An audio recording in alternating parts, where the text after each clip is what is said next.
نحمده ونصلي على رسوله الكريم أما بعد فأعوذ بالله من الشيطان الرجيم بسم الله الرحمن الرحيم رب اشرح لي صدري ويسر لي أمري واحلل عقدة من لساني يفقهوا قولي ربنا لا تؤاخذنا إن نسينا وأخطأنا. یہ تیسرا جز ہے جو سورتوں کا شروع ہو رہا ہے سورہ کہف انبیاء، اور اس میں سزا جزا زیادہ تر زیر بحث آئے گی. یعنی پہلے رسالت زیر بحث آئی، پھر رسالت کا پیغام جو کہ توحید ہے بنیادی طور پر، اور اب سزا جزا اس دنیا میں بھی اللہ تعالیٰ دیتے ہیں اور قیامت کے دن بھی دیں گے، اور اصل سزا جزا تو اسی روز کی ہے. تو قیامت، اس کے بعد کی زندگی، آخرت، حیات بعد از ممات، جنت جہنم، یہ سب اس کے مضامین ہیں. پہلا جوڑا کہف مریم، اور اس میں انبیاء اور غیر انبیاء کے لیے نصرت الہی کا ضابطہ ہے. سورہ کہف میں خاص طور پر نصرت الہی کے واقعات سنا کر رسول اللہ صلی اللہ علیہ وسلم اور ان کے ساتھیوں کو تسلی دی گئی ہے. شروع کی 8 آیات تمہید کی ہیں، جس میں بتایا گیا ہے کہ تخلیق کا سارا مقصد اگر کچھ ہے تو وہ امتحان ہے، اور امتحان کا لازمی نتیجہ سزا جزا ہے، اور اسی لیے ساری رہنمائی کا انتظام کیا جا رہا ہے. اور یہ بیان کیا جا رہا ہے سورت کے شروع میں کہ کل حمد، کل شکر اس پروردگار کا ہے جس نے اپنے بندے پر کتاب نازل کی، اور اس کتاب میں کوئی ٹیڑھ نہیں رکھی، بالکل سیدھی واضح بات کرنے والی کتاب ہے. اور نزول کتاب کا مقصد یہ ہے کہ لوگوں کو اللہ کے ایک سخت عذاب سے متنبہ کر دے، اور اہل ایمان کو یہ خوشخبری دے کہ اچھے کام کرنے والوں کے لیے بہترین اجر ہے جس میں وہ ہمیشہ رہیں گے.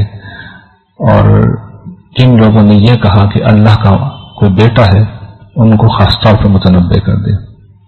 پچھلی 2 صورتوں میں آپ نے دیکھا تھا کہ یہود کا خاص طور پر ذکر تھا. اس حصے میں اب یہود کے بعد نصارہ بھی اللہ تعالیٰ اس بحث میں شامل کر لیں گے. تمہید میں ساری باتیں ڈائریکٹلی گویا کہ اللہ نے بیان کر دی، اور آپ دیکھتے جائیں گے کہ یہ ساری چیز میں زیر بحث آ جائیں گے. اور یہ مقصد بتایا جا رہا ہے کہ یہ دنیا میں جو کچھ ہم نے پیدا کیا ہے اس سرزمین کے اوپر، اس زمین کے اوپر، وہ اس کی خوبصورتی اور مزین کرنے کے لیے کیا ہے. اور سبب یہ ہے کہ ہم یہ دیکھنا چاہتے ہیں کہ کون اس خوبصورتی پر ریت جاتا ہے اور اس میں ہماری نافرمانی کرتا ہے، اور کون ہے جو اس سب کے باوجود اچھے عمل کرتا ہے. اور بہت جلد وہ وقت آ رہا ہے جب ہم اس سرزمین پر، اس زمین پر جو کچھ بھی ہے اس کو تباہ و برباد کر کے اس زمین کو ایک چٹیل میدان بنا دیں گے. پھر ایک سوال ہے، پہلے بھی آپ کے سامنے بات آ چکی ہے، قصہ یوسف علیہ السلام میں کہ سوالات کر رہے تھے، تو یہ سوال اس دفعہ نصارہ نے قریش کو فیڈ کیا، یعنی سبھی فیڈ کر رہے تھے. تو یہ جو مسیحی روایت ہے اس کا ایک سوال تھا. اس سوال کا پس منظر میں تھوڑا تفصیل سے بتا دوں. حضرت عیسیٰ علیہ السلام کے بعد، حضرت عیسیٰ کے بعد یہودیوں نے، آپ کے علم میں یہ بات کی، انہوں نے تو ان کا انکار کیا تھا، ان کو معاذ اللہ جادوگر قرار دیا تھا، لیکن ان کے چند پیروکار تھے حواری، وہ ان پہ ایمان لے آئے، اور پھر انہوں نے ان کی دعوت کو سنبھالا اور ان کی دعوت توحید کو دنیا میں پھیلانا شروع کیا. جب انہوں نے یہ کام شروع کیا تو روم کی سلطنت، جو رومی حکومت تھی، اس کی طرف سے انہیں سخت مزاحمت پیش آئی، اس لیے کہ رومی حکومت بت پرست تھی اور وہ اپنے زمانے کی بڑی سپر پاور تھی. لیکن عیسائی مبلغین جو تھے ابتدا میں وہ سب توحید پرستی تھے. کچھ اس میں گمراہیاں تھیں، لیکن ایک بڑا طبقہ تھا جو توحید پہ قائم تھا اور توحید کو پھیلا رہا تھا. وہ محنت کر رہے تھے، کام کر رہے تھے، تو رومی حکومت ان کو شدید مظالم کا نشانہ بنا رہی تھی، بدترین عذاب انہیں دیے جا رہے تھے. تو اس زمانے میں، ڈیسس کے زمانے میں، کچھ نوجوان تھے، ان کی تعداد کے بارے میں خود چونکہ قرآن کریم نے کہا ہے کہ اس میں زیادہ مت پڑھو، تم 3 تھے، 5 تھے، 7 تھے، جتنے بھی وہ تھے، ان لوگوں نے مسیحی مبلغین کی دعوت سے متاثر ہو کر توحید کو قبول کر لیا.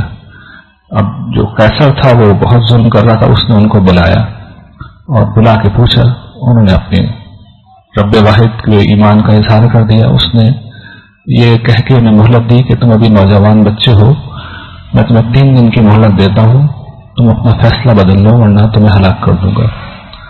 انہوں نے مشورہ کیا کہ توحید کے بعد ہم کفر اختیار نہیں کریں گے، بہتر یہ کہ یہاں سے بھاگ جاتے ہیں کہیں. چنانچہ وہ ایک غار میں جا کے چھپ گئے، اور پھر قرآن کریم ہمیں بتاتا ہے کہ اللہ تعالیٰ نے انہیں وہاں پر تھپک تھپک کر سلا دیا. اور اس غار کے اندر وہ 2 صدیاں، جو تاریخی واقعات ہمیں تاریخ سے جو کچھ ہمیں انفارمیشن ملتی ہے اس سے معلوم ہوتا ہے کہ وہ 2 صدیاں وہاں پہ وہ سوتے رہے. اور پھر اس کے بعد وہ نیند سے بیدار ہوئے اور وہ یہ سمجھ رہے تھے کہ ہم تو شاید 1-8 دن ہی سوئے ہیں. تو انہوں نے اپنے سے ایک ساتھی کو کہا کہ بھئی یہ تم سکہ لے کے جاؤ اور احتیاط سے جاؤ، کسی کو خبر نہ ہو جائے کہ ہم لوگ یہاں ہیں. اس نوجوان نے جا کے کھانے کی تلاش میں وہ گئے تھے کھانا لینے کے لیے. جب کھانا لے کے سکہ دیا تو تاجر جو تھا، داندائی جو تھا، اس نے تو اسے پکڑ لیا کہ بھئی یہ تو تم کو ہمارے ہاتھ کوئی دفینہ لگ گیا، خزانہ لگ گیا، اس لیے کہ پرانا سکہ تمہارے پاس کہاں سے آ گیا. وہ پریشان ہو گیا. اس نے کہا میرے پاس تو کوئی پرانا سکہ نہیں ہے، میں تو اپنا سکہ استعمال کر رہا ہوں. پھر تھوڑی سی بحث مباحثے کے بعد بات واضح ہو گئی کہ اصل میں وہ جسے 1 دن سمجھ رہے تھے اس پہ کم و بیش 2 صدیاں گزر گئی ہیں. سب لوگ جمع ہو گئے. اچھا، ان 2 صدیوں میں جو اصل انقلاب آیا تھا وہ یہ کہ مسیحی مبلغین کی دعوت پر رومی حکومت خود عیسائیت کو قبول کر چکی تھی. تو وہ جو پرسیکیوشن کی ایک فضا ہے وہ بالکل بدل گئی تھی.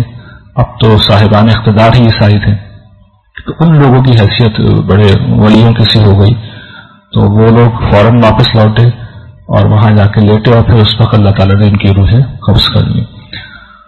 تو اس وقت جو ایک مسئلہ زیر بحث تھا وہاں پہ کہ آخرت ہوگی یا نہیں ہوگی، آخرت کیسے ہوگی، یہ اصل میں وہاں مسیحی حلقوں میں سوال زیر بحث آ گیا تھا.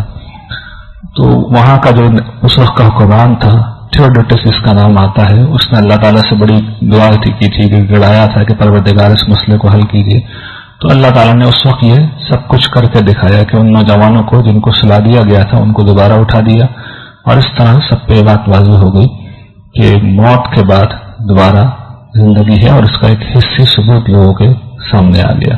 تو یہ واقعہ ہے جسے قرآن نے یہاں پہ بیان کیا ہے. اس کے اندر کئی پہلو ہیں. ایک پہلو تو یہ صحابہ کرام کو بتانا ہے کہ دیکھو، جن لوگوں نے اللہ کی راہ میں ایک عزم کر لیا کہ وہ ہم توحید کو کسی صورت میں نہیں چھوڑیں گے، اللہ نے آؤٹ آف دا وے جا کے ان کی کتنی مدد کی ہے. تو تم بھی اسی طریقے سے استقامت دکھاؤ. دوسرا، حیات بعد از ممات کا ایک ثبوت اللہ تعالیٰ نے پیش کیا. تیسرا یہ کہ اب اس قصے میں بھی اور آگے بھی یہ بات آئے گی کہ اللہ تعالیٰ قصہ برائے قصہ نہیں سناتے، بلکہ جو اصل مقصد ہے وہ یہ کہ جو تعلیم توحید کی اور آخرت کی، وہ یہ بتاتے ہیں کہ ہر دور میں صالحین کی دعوت یہی رہی ہے، صالحین کا عمل یہی رہا ہے، صالحین کا عقیدہ یہی رہا ہے. چنانچہ اس قصے میں بھی آپ دیکھیں گے، یہ پہلے تو اس کی ذرا سے لوکیشن آپ چاہیں تو سمجھ لیں، یہ زمانہ قدیم کا متمدن دنیا ہے. یا آپ اس وقت اگر جہاں پہ میرا کرسر ہے یہ ترکی کا علاقہ ہے. اس میں جو افسوس کا شہر ہے یہ میڈیٹرین سی کے پاس، یہ اصل میں اس وقت لیڈیا لکھا ہوا ہے، یہ موجودہ ترکی ہے. تو وہاں پہ یہ شہر تھا پرانے زمانے کا، یہاں پہ بت پرستی کا بہت بڑا اڈا تھا. ڈائنا نام کی چاند دیوی، اس کی پرستش ہوتی تھی، اور اسی سے پھر وہ بھاگے تھے نوجوان توحید کو قبول کرنے کے بعد. تو پھر اللہ تعالیٰ نے ان کی اس طرح مدد کی.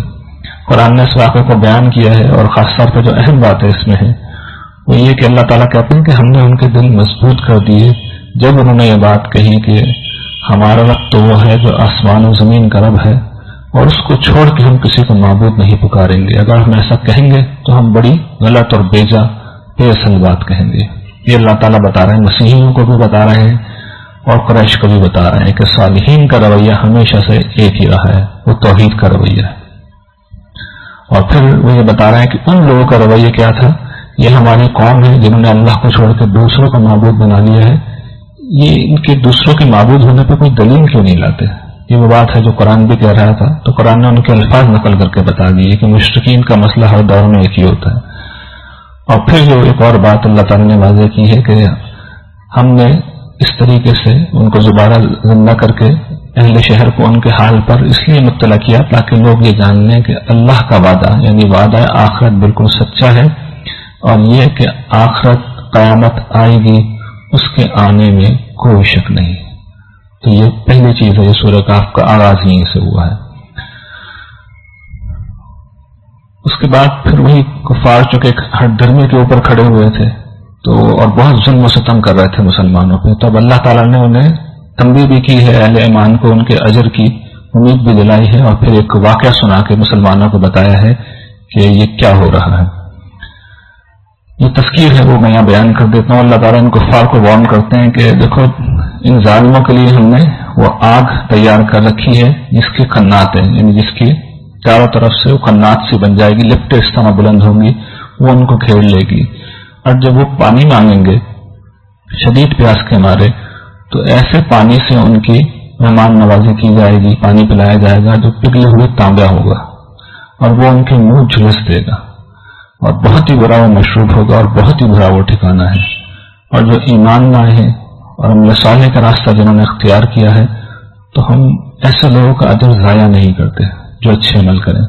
ان کے لیے ان کے رب کے پاس باغ ہیں جن کے نیچے نہریں بہتی ہیں۔ اور اب یہ دیکھیے، اب جو کہ سزا کا ذکر ہے قرآن میں، اب یہاں سے وہ مقامات اب شروع ہوں گے اور آخر تک جائیں گے جب جنت کی اور جہنم دونوں کی بہت تفصیل آنا شروع ہو جائے گی، ابھی تک وہ نہیں آ رہی تھی۔ ہم انہیں ایسی جنتوں میں داخل کریں گے جن کے نیچے باغ ہوں گے، وہاں پہ انہیں کنگن پہنائے جائیں گے سونے کے۔ زمانہ قدیم میں بادشاہوں کو کنگن پہنائے جاتے تھے، اور ان کو سبز رنگ کے ریشم، موٹے ریشم اور دبیل ریشم اور باریک ریشم کے کپڑے انہیں پہنائے جائیں گے، سندس اور استبرق کے، اور وہاں پہ وہ نشستوں پر ٹیک لگائے بیٹھے ہوں گے۔ کیا ہی اچھا بدلہ ہے اور کیا ہی اچھا یہ ٹھکانہ ہے۔ پھر قرآن کریم بتا رہا ہے کہ ان لوگوں کا مسئلہ کیا ہے۔ اس مسئلے کو اللہ تعالیٰ پوائنٹ آؤٹ کر کے بتاتے ہیں کہ انہوں نے مال و اولاد کو سب کچھ بنا لیا ہے، دنیا کی زندگی پر ریچھ گئے۔ تو اللہ تعالیٰ یہ کہتے ہیں کہ یہ جو تمہارے مال ہے، یہ جو اولاد ہے، یہ دنیا کا سامان ہے، دنیا کی زینت ہے، دنیا کی خوبصورتی ہے، اور نہیں رہ جائے گی۔ جو باقی رہنے والی چیزیں ہیں وہ عمل صالح ہے، وہ ایمان ہے، وہ اخلاق ہے، وہ تمہارے پروردگار کے پاس بدلے کے اعتبار سے بھی بہتر ہے، اور اگر تم کسی سے امید کرنا چاہتے ہو تو وہ امید کے اعتبار سے بھی بہتر ہے۔ اس پہ سب سے اچھا تبصرہ تو خود رسول اللہ صلی اللہ علیہ وسلم نے کیا ہے نا۔ آپ نے فرمایا کہ ابن آدم کہتا ہے میرا مال میرا مال۔ تمہارا مال کیا ہے؟ تمہارا مال وہ ہے جو تم نے کھا لیا، پی لیا، پہن لیا، باقی وارثوں کا مال ہے۔ کروڑوں اربوں بھی کماؤ گے تو اصل میں وارث کھائیں گے اسے۔ تمہاری کوٹھیاں یہیں رہ جائیں گی، گاڑیاں یہیں رہ جائیں گی، تمہارے کاروبار یہیں رہ جائیں گے۔ میں پہلے بھی بیان کر چکا ہوں کہ وہ کفن پہن کے جاؤ گے جس میں جیب نہیں ہوتی۔ تو یہ میرا مال کیا چیز ہے؟ تمہارا مال وہ ہے جو تم یا تو اعتدال میں رہ کے اپنے اوپر خرچ کر لو یا ذخیرہ آخرت آگے کر کے بھیج دو، وہ ہے تمہارا مال۔ پھر قیامت کا دوبارہ تذکرہ کہ جب اللہ تعالیٰ کے حضور لوگ پیش ہوں گے تو نامہ اعمال رکھ دیا جائے گا، تو مجرم دیکھ کے اسے ڈریں گے اور کہیں گے کہ ہائے یہ کیسی کتاب ہے، اس نے ہمارا چھوٹا بڑا ایک گناہ بھی نہیں چھوڑا، سب اس میں نوٹ ہے۔ ایک ایک زبان قرآن آگے بیان کرے گا، زبان سے ایک لفظ نہیں نکلتا، فرشتہ لکھ لیتا ہے۔ رائی کے دانے کے برابر عمل نہیں ہوتا، فرشتے لکھ لیتے ہیں، اور سب قیامت کے دن موجود ہوں گے۔ اور اللہ تعالیٰ کہتے ہیں تم بھول گئے، ہم نے سب یاد رکھا ہوا ہے۔ تو جو انسان کرے گا اللہ تعالیٰ کہتے ہیں وہ سب وہاں پالے گا، اور تمہارا رب ذرہ برابر کسی پہ ظلم نہیں کرے گا۔ پھر واقع ابلیس ہے اور آدم ہے، اس میں جو اہم بات ہے وہ لوگ اکثر سوال کرتے ہیں ابلیس جن تھا۔ قرآن میں یہ مقام ہے جہاں پہ واضح کر دیا اللہ تعالیٰ نے کہ ابلیس جن تھا، کان من الجن۔ ظلم و ستم کی سزا میں مسلمانوں کے ذہنوں میں سوال یہ پیدا ہو رہا تھا کہ پروردگار یہ کیا ہو رہا ہے اور کیوں ہو رہا ہے؟ ہم ایمان لائے ہیں، تیرے راستے پہ چل رہے ہیں، اور اس کے جواب میں ہمارے ساتھ یہ ہو رہا ہے، برائی ہو رہی ہے، اور جو برے لوگ ہیں ان کے پاس بڑے مال ہیں، بڑے اسباب ہیں، سرداریاں ہیں۔ تو یہ سوال تھا جو ذہنوں میں پیدا ہو رہا ہے۔ تو اس کے جواب میں اللہ تعالیٰ نے قصہ ہے جو یہاں پہ سنایا ہے۔ حضرت موسیٰ اپنے غلام یوشع بن نون کے ساتھ، ان کی قوم کے فرد تھے، بعد میں یہی ان کے پھر خلیفہ ہوئے۔